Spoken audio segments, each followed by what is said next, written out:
Force के against इसको इधर लाना है, इस फोर्स के अगेंस्ट इसको इधर लाना है, तो मतलब मुझे इस फोर्स के अगेंस्ट क्या करना पड़ेगा कि एनर्जी बढ़ना कहां से स्टार्ट हुई साहब? नेगेटिव से। जब कोई कमरे में नहीं था, जब वहां थी मैंने यहां रख दिया, कोई कमरे में नहीं था, लेकिन जो दूसरा भाई आया उसको तो नहीं दिख रही ना, उसको क्या लगा इसमें तो काम हुआ नहीं है, तो उसके मानने से क्या होता है, लेकिन मैंने तो काम करके रखा ना इसको। हाँ, तो और इन्फिनिट पर इलेक्ट्रिक फील्ड जीरो था साहब, तो फोर्स भी कितना होगा? जीरो। तो हम उसको वहां से उठाकर लेकर आएंगे जहां पर फोर्स जीरो है, तो वर्क डन कितना? जीरो। हाँ, हेलो बच्चों, क्या हाल चाल? एकदम बढ़िया। तो बच्चों आज की इस क्लास में क्लास 12 का काफी इंपॉर्टेंट टॉपिक डिस्कस करने वाले हैं, जो नीट के और जेई के एग्जाम के साथ साथ बोर्ड के एग्जाम के लिए काफी इंपॉर्टेंट रहने वाला है। तो क्विक फास्ट रिवीजन हम करेंगे, 5 से 10 मिनट में आपको सारा कंसेप्ट सिखा दूंगा। साथ ही मैं आपको बताऊंगा कि अगर हम एक इलेक्ट्रिक डाइपोल को बेटा इलेक्ट्रिक फील्ड में रखते हैं तो उसकी पोटेंशियल एनर्जी कितनी होती है, और जब हम उसको रोटेट करा देते हैं, वर्क डन करते हैं, तो उसकी पोटेंशियल एनर्जी कितनी होती है अलग अलग सिचुएशन पर। तो क्लास काफी इंपॉर्टेंट है, पूरी देखना, मजा आ जाएगा और बहुत ही जल्दी आपका रिवीजन हो जाएगा। इससे पहले बेटा बहुत सारी क्लासेस में दे चुका हूं इंपॉर्टेंट डेरिवेशंस का, उन सभी का लिंक आपको वीडियो के डिस्क्रिप्शन में मिल जाएगा, वहां पे जाकर विजिट कर लेना। तो चलिए आइए स्टार्ट करें। देखिए तो करने वाले क्या है बेटा, यहां पर मैं आपको बताने वाला हूं कि potential energy of a dipole, यानी कि हम डाइपोल की क्या निकालेंगे बेटा? पोटेंशियल एनर्जी निकालेंगे। कहां निकालेंगे साहब? इलेक्ट्रिक फील्ड में निकालेंगे। वो इलेक्ट्रिक फील्ड क्या होगा सर? यूनिफॉर्म इलेक्ट्रिक फील्ड होगा। ठीक है, अब देख, एक डाइपोल को हमने यूनिफॉर्म इलेक्ट्रिक फील्ड में रख दिया। तुम्हें एक बात पता होगी कि जब भी डाइपोल को हम इलेक्ट्रिक फील्ड में रखते हैं, किसी एंगल पर रखते हैं, तो साहब उस पर टॉर्क लगता है, और टॉर्क के कारण वो डाइपोल घूमकर अलाइन होना चाहता है किसके? इलेक्ट्रिक फील्ड के, यानी कि इलेक्ट्रिक फील्ड की डायरेक्शन में आना चाहता है। तो इसका मतलब क्या है कि आप एक चीज जानते होंगे कि दुनिया की हर एक चीज लोएस्ट एनर्जी लेवल पर रहना चाहती है, लोएस्ट एनर्जी लेवल पर रहना चाहती है। एक ऑब्जेक्ट को ऊपर से गिरा दूंगा, कहां गिरेगी? नीचे। मतलब वो ऊपर रहना पसंद नहीं करती, नीचे गिरना पसंद करती है, नीचे रहना पसंद करती है। तो वो क्या है? उसका एनर्जी लेवल है। अच्छा, एक टंकी में पानी भरा हुआ है, नल चालू कर दूंगा, पानी नीचे आ जाएगा, मतलब पानी ऊपर रहना पसंद नहीं करता, कहां रहना पसंद करता? नीचे। अच्छा, तो मतलब नेचर की हर एक ऑब्जेक्ट लोएस्ट एनर्जी लेवल में रहना चाहती है, खर्च देकर, कम खर्च देकर वो रहना चाहती है। तो वैसे ही डाइपोल के साथ होता है। तो डाइपोल को जैसे आप इलेक्ट्रिक फील्ड में रखोगे, उस पर टॉर्क लगेगा, वो कैसे आ जाएगा? ऐसे आ जाएगा, इलेक्ट्रिक फील्ड की डायरेक्शन में आ जाएगा। तो मतलब आप क्या समझे? मतलब आप ये समझे बच्चों कि इस डाइपोल का इलेक्ट्रिक फील्ड में अगर एनर्जी लेवल है तो मिनिमम कहां है? साफ इलेक्ट्रिक फील्ड की डायरेक्शन में है। बट कितना? अगर एनर्जी लेवल मिनिमम है तो कितना बताना? हाँ, वही चीज हमको निकालनी है कि इस डाइपोल की मिनिमम एनर्जी कितनी। तो देखिए बहुत अच्छे से एक्सप्लेन करूंगा, ध्यान देखना, पूरा फील करा दूंगा आपको कैसे हुआ ये। देखो तो बेटा मान लो अभी ये आपका एक इलेक्ट्रिक फील्ड है, यूनिफॉर्म इलेक्ट्रिक फील्ड। इस यूनिफॉर्म इलेक्ट्रिक फील्ड में डाइपोल की ये वाली सिचुएशन है, ये वाली सिचुएशन है। इसमें इसका जो डाइपोल मूवमेंट है वो अलोंग दी इलेक्ट्रिक फील्ड है, अलोंग दी कैसा है? इलेक्ट्रिक फील्ड है। लेकिन एक्चुअल में ये ऐसे कैसे हुआ? आप एक चीज समझिए, जरा ध्यान से समझिए कि बेटा अगर मैंने एक ऑब्जेक्ट को जो जहां रखी थी, मैंने थोड़ी देर बाद यहां रख दिया, जब कोई कमरे में नहीं था, जब वहां थी मैंने यहां रख दिया, कोई कमरे में नहीं था साहब। अब एक भाई कमरे में आया, उसने इसको यहां देखा, तो यहां कैसे आई? किसी ने रखी होगी। किसने रखी? मैंने रखी। तो मैं पहले काम करके चला गया, लेकिन जो दूसरा भाई आया उसको तो यही दिख रही ना, उसको क्या लगा इसमें तो काम हुआ ही नहीं है, तो उसके मानने से क्या होता है, लेकिन मैंने तो काम करके रखा ना इसको। हाँ, तो आप इस चीज को समझिए कि इस डाइपोल को अगर किसी ने यहां पर रखा है तो इसका मतलब पहले से किसी ने काम किया है। तो जो काम किया वही इस डाइपोल की क्या कहलाएगी? मिनिमम एनर्जी कहलाएगी। तो कितनी? वो हमको निकालना है। देख अब समझ बात को, इसको किस तरह से हम समझेंगे? देखो बेटा आपको ये पता है कि पहले ये कहीं रखा था, अब ये यहां रखा है, यानी कि वहां से यहां तक लाने में इस पर वर्क किया होगा। क्या किया होगा? वर्क। और वर्क ही क्या होती है? एनर्जी होती है। तो हम इसको स्टार्ट कहां से करेंगे? हम ये मान के स्टार्ट करेंगे कि ये जो डाइपोल था वो कहां पर था? इन्फिनिट पर था। सर इन्फिनिट पर क्यों ले रहा? अरे यार इन्फिनिट पर इलेक्ट्रिक फील्ड कितना होता है? जीरो। देखो इलेक्ट्रिक फील्ड का फॉर्मूला क्या होता है? E = Q/4πε0r²। अगर यहां पर इन्फिनिट रख दोगे तो इलेक्ट्रिक फील्ड कितना हो जाएगा? जीरो। और इन्फिनिट पर इलेक्ट्रिक फील्ड जीरो होता है साहब, तो फोर्स भी कितना होगा? जीरो। तो हम उसको वहां से उठाकर लेकर आएंगे जहां पर फोर्स जीरो है, तो वर्क डन भी कितना? जीरो। हाँ, क्योंकि वर्क से ही तो एनर्जी बनती है ना साहब, वर्क से ही तो एनर्जी बनती है। समझ बात को, इस बात को, ठीक। तो ये कहां पर रखा है? इन्फिनिट पर। तो इन्फिनिट में इलेक्ट्रिक फील्ड जीरो, इसलिए इस पर फोर्स भी कितना होगा? जीरो। अब देख बारी बारी से काम करेंगे। पहले हमने पॉजिटिव चार्ज को उठाया बेटा। किसको उठाया? पॉजिटिव चार्ज को। अब पॉजिटिव चार्ज को उठाया, मतलब पॉजिटिव चार्ज को उठाकर अब हम लाएंगे, तो मतलब मैं पॉजिटिव चार्ज पर वर्क कर रहा हूं, मैं पॉजिटिव चार्ज पर वर्क कर रहा हूं, और मैं जितना काम करूंगा अपनी एनर्जी यूज करके, वो सारी की सारी एनर्जी किसको मिल जाएगी? साहब इलेक्ट्रिक चार्ज को मिल जाएगी। हाँ, तो ये चक्कर होता है कि एक बॉडी पर कोई दूसरी बॉडी काम करती है तो वो अपनी एनर्जी उस बॉडी को दे देती है। ओ भाई साहब, तो ये चक्कर देख, अब समझ आ। देख अब ये प्लस क्यू ऑब्वियस है, मैंने इसको चलाना स्टार्ट किया। अब तुम खुद समझो, मैं इसको कहां रखा था, इन्फिनिट डिस्टेंस पर। अब मैं जब चलाऊंगा तो आर तो कम होगा, और जब आर कम होगा तो फोर्स मतलब इलेक्ट्रिक फील्ड का इफेक्ट पड़ेगा, इलेक्ट्रिक फील्ड के इफेक्ट के कारण उस पर फोर्स लगेगा, तो इस पर फोर्स लगता है, तो इलेक्ट्रिक फील्ड तो पॉजिटिव चार्ज को रिपेल करेगा भाई साहब, इधर की तरफ तो मत आ, तुझे इधर की तरफ रिपेल करेगा, लेकिन मेरे को तो इधर लाना है, तो मुझे इस फोर्स के अगेंस्ट इसको इधर लाना है, इस फोर्स के अगेंस्ट इसको इधर लाना है, तो मतलब मुझे इस फोर्स के अगेंस्ट क्या करना पड़ेगा, वर्क डन करना पड़ेगा साहब। तो देख कैसा वर्क डन होगा, देख फोर्स इधर लग रहा है और मैं इसको कहां लेकर आ रहा हूं, इधर, किस फोर्स के अगेंस्ट, इधर, तो मेरे को फोर्स भी साहब इधर ही लगाना पड़ेगा। अरे भाई ये इलेक्ट्रिकल फोर्स है यार, ये इलेक्ट्रिकल फोर्स है, इस फोर्स के अगेंस्ट मेरे को फोर्स कहां लगाना पड़ेगा, इधर लगाना पड़ेगा, और चार्ज को भी कहां ला रहा हूं, इधर लेकर आ रहा हूं, तो कैसा वर्क डन है, फोर्स की डायरेक्शन डिस्प्लेसमेंट डायरेक्शन सेम है, तो आपका पॉजिटिव वर्क डन है। तो मैं इसको उठाकर पॉजिटिव वर्क डन करते करते करते करते मैंने बी लोकेशन पर लाकर खड़ा कर दिया। मैंने वर्क डन कितना किया, U1।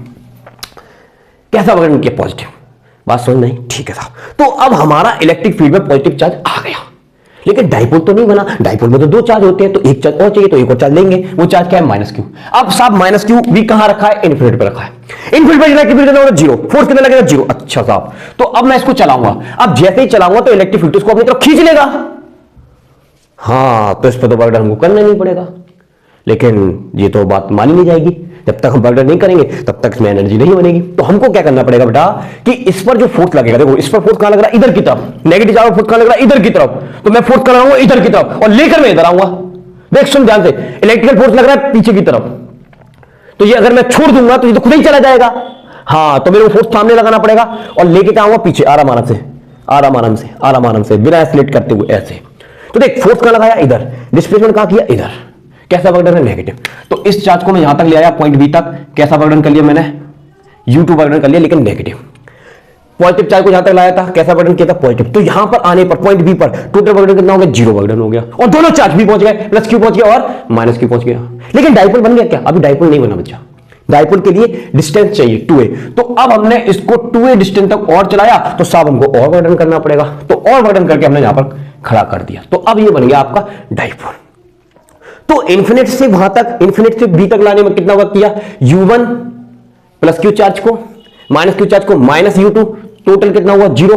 और डाइपोल नहीं बना, तो डाइपोल बनाने के लिए 2a डिस्टेंस तक और चलाया, तो थोड़ा सा वर्क डन हमने और किया। तो अभी तक जितनी प्रोसेस आपको समझाई उसको हम लिख लेते हैं। देखो लिखा यहां पर हमने, कैसे लिखा बेटा, at infinite electric field zero, force also zero. ठीक है साहब, क्या किया हमने, plus Q charge is brought from infinity to point B, let the work done on charge B U1, positive work done किया, ठीक है, full stop. Minus Q charge is brought from infinite to point B, उसको भी कहां तक लाए, point B तक लाए, कितना वर्क डन किया, नेगेटिव, U2 है ये कितना है, U2 माइनस U2, ठीक है था। लेकिन डाइपोल नहीं बना, तो डाइपोल बनाने के लिए उसको और चलाना था। So now minus Q charge is brought further from B to A, कितना डिस्टेंस, 2a डिस्टेंस, तो वर्क डन निकालेंगे बी से ए तक के लिए, the work done is W equal to क्या होता है, फोर्स इंटू डिस्प्लेसमेंट। फोर्स कितना, अरे फोर्स कितना लगता है यार चार्ज पर इलेक्ट्रिक फील्ड में, फोर्स लगता है Q इंटू E, और नेगेटिव चार्ज तो यहां पर माइनस लिख देंगे, तो ये फोर्स हो गया तेरा माइनस QE, कितना डिस्टेंस वो चलाया, 2a, ठीक है, तो ये वर्क डन हो गया। अब Q इंटू 2a क्या होता है, डाइपोल मूवमेंट होता है, तो ये आ जाएगा तेरा वर्क डन। ये वर्क डन कहां से कहां तक के लिए है साहब, यहां से लेकर यहां तक, बी से लेकर ए तक के लिए, क्लियर है। अच्छा, अब इस पूरी प्रोसेस में टोटल वर्क डन कितना किया साहब, तो टोटल वर्क डन निकालेंगे, hence total work done on both the charges is U1 plus minus U2 plus minus P। अब ये तो कैंसिल हो गया तेरा, ये बचा प्लस माइनस माइनस, तो माइनस P, ये आपका क्या आ गया, वर्क डन। और वर्क डन ही उस डाइपोल की क्या बन जाएगी, उस इलेक्ट्रिक फील्ड में एनर्जी बन जाएगी। तो वो एनर्जी कितनी है साहब, so therefore potential energy of a dipole kept along electric field is U equal to minus PA। तो ये आपकी डाइपोल की क्या होती है, मिनिमम एनर्जी होती है, जब डाइपोल इस सिचुएशन में रखा होता है इक्विलिब्रियम में। तो ये बिल्कुल मत सोचना कि इक्विलिब्रियम में रखा है तो उसके बाद एनर्जी नहीं है, क्योंकि फोर्स नहीं लगा तो एनर्जी, अरे कोई नहीं तो रखा है ना। तो वही चीज मैंने आपको फील कराने की कोशिश की कि हम उसको जब लाके रख देते हैं तो उसकी जो एनर्जी होती है कम होती है, लेकिन मिनिमम होती है, कितनी, U equal to minus P। अब हम बेटा इसको घुमाएंगे, तो घुमाने में इसकी नीड पोटेंशियल एनर्जी क्या होगी, इनिशियल पोटेंशियल एनर्जी तो उसकी माइनस P ही थी। अब घुमाने में हम और वर्क करेंगे तो वो एनर्जी उसमें ऐड हो जाएगी, तो उसकी नीड पोटेंशियल एनर्जी क्या होगी, उसको और समझ लेते हैं, फिर ये पूरा कंसेप्ट हमारा क्या हो जाएगा, कंप्लीट हो जाएगा। तो इसको नोट करिए, पॉज करिए, नोट करिए, पॉज कर लिया, नोट कर लिया। अब मैं इसको रब कर रहा हूं। आइए बच्चों, छोटी चीज और देखिए, बहुत इंपॉर्टेंट है, ये आपके एग्जाम के पॉइंट ऑफ व्यू से काफी इंपॉर्टेंट है। इधर देखिए, देखो चार सिचुएशन ली है मैंने, energy in dipole on rotating, ठीक है। देखो अभी डाइपोल जो है वो इलेक्ट्रिक फील्ड की डायरेक्शन में है, अब उसको घुमाकर 90 डिग्री पे कर दिया, और घुमाकर 180 पे कर दिया, और घुमाकर 270 कर दिया, 360 भी निकाल सकते, ठीक है। तो मैंने चार केस लिए। तो बेटा हम क्या क्या कैलकुलेट करेंगे, इनिशियल पोटेंशियल एनर्जी, अच्छा, वर्क ड्यूरिंग रोटेशन, अच्छा, और फिर नेट, कि पहले इतनी तो उसके पास पोटेंशियल एनर्जी थी, उसको घुमाया, कितना वर्क किया, कितने एंगल के लिए किया, उसके बाद नेट उसकी कितनी बन गई। ठीक है साहब, ठीक, देख अब देख, तो इनिशियल कितनी थी, माइनस पी। अब हमने वर्क डन का फॉर्मूला कल स्टडी किया था, नहीं देखी क्लास तो उसका लिंक आपको डिस्क्रिप्शन मिल जाएगा, देख लेना वहां पर जाकर। ठीक है, अच्छा, क्या फॉर्मूला होता है, work done equal to P 1 minus cos theta. अब देख, अब यहां पर थीटा की वैल्यू कितनी, जीरो, जहां पर जीरो रखोगे तो कॉस जीरो कितना होगा साहब, 1 होता है, 1 में से बन गया, जीरो बचा, यानी कि आपका वर्क डन कितना हुआ, जीरो। तो इस सिचुएशन में वर्क डन कितना होता है, जीरो, जब इलेक्ट्रिक फील्ड की डायरेक्शन में होता है। तो टोटल कर दो तो नेट कितना आ जाएगा, माइनस पी। ठीक है साहब, कोई दिक्कत वाली बात नहीं है। सेकंड में इनिशियल तो आपकी वही आएगी।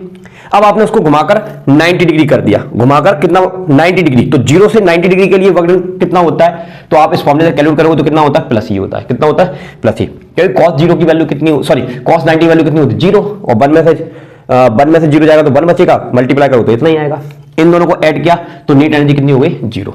तो बच्चों अब यहां पर आपके मन में एक सवाल आएगा कि पहले एनर्जी कितनी थी, माइनस पी थी, अब जैसे ही 90 डिग्री घुमाया, मतलब हमने तो काम किया, वो एनर्जी जीरो हो गई। अरे यार, एनर्जी जीरो होने का मतलब ये है कि एनर्जी बढ़ना कहां से स्टार्ट हुई साहब, नेगेटिव से, तो बढ़कर कितनी हो गई, जीरो। तो जीरो एक एनर्जी का लेवल है, लेकिन बढ़ी हुई एनर्जी का लेवल है, ये मत समझिए जीरो एनर्जी का मतलब जीरो एनर्जी, अरे यार बढ़ना कहां से स्टार्ट हुई, नेगेटिव। ठीक है बात, अच्छा। अब देख थर्ड पॉइंट में क्या किया, इसको घुमाकर कितना कर दी, 180, तो 180 के लिए अगर आप सॉल्व करोगे तो वर्क कितना आएगा, माइनस 2p, इसको ऐड करोगे तो कितना हो जाएगा, प्लस ही। तो एनर्जी माइनस पी से जीरो और जीरो से कितनी हो गई, प्लस पी हो गई। ठीक है साहब, अब इसको अगर आपने और घुमा दिया 270 डिग्री, तो 270 डिग्री के लिए आप वर्क निकालोगे तो वो कितना आएगा, प्लस पी, इसको ऐड करोगे तो नीट कितनी आ जाएगी, जीरो। तो इस तरह से अलग अलग एंगल पर आप क्या निकाल सकते हैं, पोटेंशियल एनर्जी नीट निकाल सकते हैं। अब पोटेंशियल एनर्जी निकालने का एक और तरीका होता है, वो डायरेक्ट मैं आपको ऐसे बता देता हूं। ये मैंने आपको एक फील्ड लाकर कराया पूरा कि डाइपोल कैसे बनाया गया और कैसे पोटेंशियल एनर्जी बनी, मिनिमम कैसे आई। अदरवाइज उसकी डेरिवेशन करके भी हम उसको निकाल सकते हैं। एनीवे, मैं आपको डायरेक्ट बताता हूं। देखो अपन ने क्या निकाला, पीई, एनर्जी कैसी क्वांटिटी सर, स्केलर क्वांटिटी है। स्केलर क्वांटिटी मतलब ये कौन सा प्रोडक्ट है, स्केलर प्रोडक्ट है। अगर स्केलर प्रोडक्ट है साहब, तो स्केलर प्रोडक्ट तो सर इसका मैग्नीट्यूड क्या होता है, कॉस थीटा होता है। हाँ, तो आप ये याद रख लीजिए एग्जाम के लिए, इन सिचुएशन को निकालने के लिए आप डायरेक्ट निकाल सकते हैं, आपको बर्डन ऐड करने की जरूरत नहीं पड़ेगी, डायरेक्ट आप ये निकाल सकते हैं। बट ये याद रखिए क्या होगा, क्योंकि स्केलर का मैग्नीट्यूड क्या होता है, पी कॉस थीटा होता है। क्या होता है, कॉस थीटा।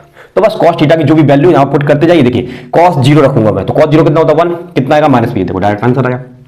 कॉस 90 रखूंगा, 90 रखूंगा थीटा की, तो 90 कॉस 90 कितना होता है साहब, जीरो होता है, तो देख जीरो आ गया। तो इस फॉर्मूले से आप डायरेक्ट निकाल लेंगे, लेकिन फील करा दिया थोड़ा यार, फील करा दिया कि कैसे निकाला, वो चीज इंपॉर्टेंट है, नहीं तो डेरिवेशन करके मैं इसको निकाल सकता। ठीक है, तो आज की इस क्लास में हम लोगों ने काफी इंपॉर्टेंट टॉपिक स्टडी किया। इससे पहले बहुत सारी क्लासेस देख चुका हूं, उनको अगर आपने नहीं देखा तो उसको जाकर जरूर देखिएगा। नेक्स्ट क्लास में हम बात करने वाले इलेक्ट्रिक फ्लक्स की, तो जल्द ही उसकी क्लास भी आपको देखने को मिलेगी। तो आज की इस क्लास में इतना ही। यदि वीडियो पसंद आया हो और मेरा पढ़ाने का तरीका अच्छा लग रहा हो और इसी तरह से कम टाइम पीरियड में आप वीडियो चाहते हैं तो चैनल को सब्सक्राइब कर लेना, बेल आइकन प्रेस कर देना। मिलते हैं नेक्स्ट वीडियो के साथ, अभी के लिए जय हिंद, जय भारत, थैंक यू।